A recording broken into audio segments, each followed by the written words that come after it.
Okay, so we got our 68 Camaro here with a 396, and it's been starting hard, and we've already started it, and it's not running very well when it first starts hard. Then when it warms up, it's good. So the choke, you need to check this when it's cold.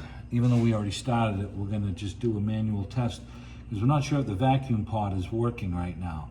So we pull back on the throttle, we close the linkage down, and we want to see this vacuum line, this rod, draw back through the vacuum pod, and that's going to open the butterfly here about, it's supposed to be, 5/16 to 3/8 of an inch to open it up for cold start. And we're going to see where we are right now. I'm putting a little tension on it. It is drawing back, and this is a little tight right now. This should be, a little more. So when this is cold, you have to adjust this cold.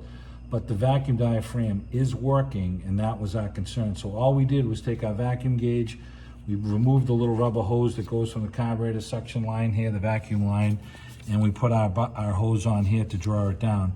And this thing is drawing, it's pulling, so the diaphragm is working. It's very common for these to dry out, and that's the biggest part of these cars not starting, the older cars. So this one's working, and we're gonna check this again cold in the morning.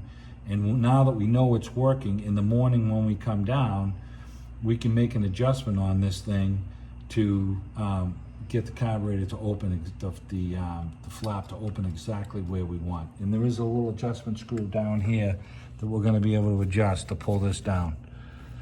And that's about it.